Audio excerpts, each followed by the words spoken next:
নাটোরের বৈধ বালুমহলে চাঁদাবাজির অভিযোগে সংবাদ সম্মেলন করেছেন ইজারাদার। নাটোর প্রতিনিধি এজেড সুজনের রিপোর্টে বিস্তারিত। সাথে আছি আমি রীতা শ্রাবন্তী।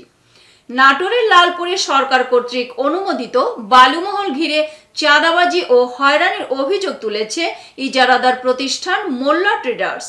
বৃহস্পতিবার 12 জুন দুপুরে 2 নং ঈশ্বরদী ইউনিয়নের লক্ষ্মীপুর পদ্মা নদীর পাড়ে সংবাদ সম্মেলনে প্রতিষ্ঠানটির অংশীদার মেহফুজ হক সোহাগ জানান, দিয়ার বাহাদুর মৌজায় 9 কোটি 60 লাখ টাকায় বালুমহল ইজারা নেওয়ার পর থেকে প্রতিদিন 5 লাখ টাকা চাঁদা দাবি করছে ঈশ্বরদীর পৌর বিএনপির সাবেক সাধারণ সম্পাদক জাকারিয়া পিন্টু ও তার ভাই মেহেদী সহ অনুসারীরা।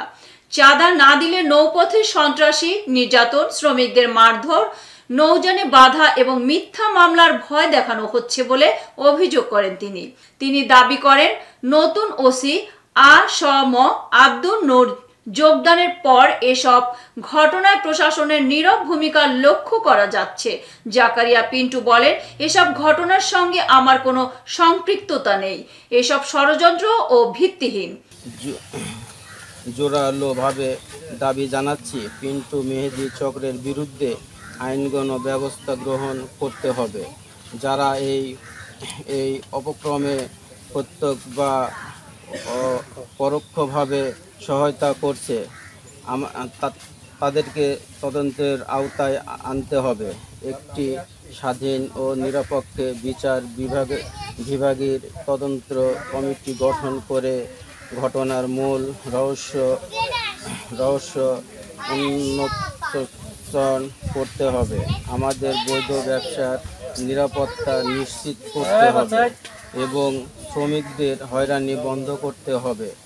আজ যদি এই অপকর্মের বিরুদ্ধে ব্যবস্থা না নেওয়া হয়, তাহলে শুধু লালপুর নয়, সারা দেশের বৈধ বালুমহল ইজারা নিয়ে কেউ সাহস করবে না।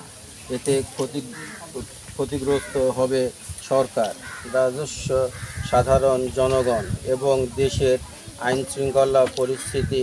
আমরা আমাদের সাংবাদিক সমাজ ও সাংবাদিক সম্মেলনের সাংবাদিক মাধ্যমে সহায়তা কামনা করি, যাতে সত্য প্রকাশ পায় এবং সুবিচার প্রতিষ্ঠিত হয়।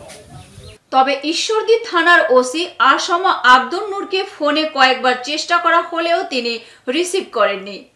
এতক্ষণ সঙ্গে থাকার জন্য ধন্যবাদ। i1 টিভি নিয়মিত আপডেট পেতে ভিজিট করুন আমাদের ওয়েবসাইট, ফেসবুক, ইনস্টাগ্রাম ও ইউটিউব চ্যানেলে।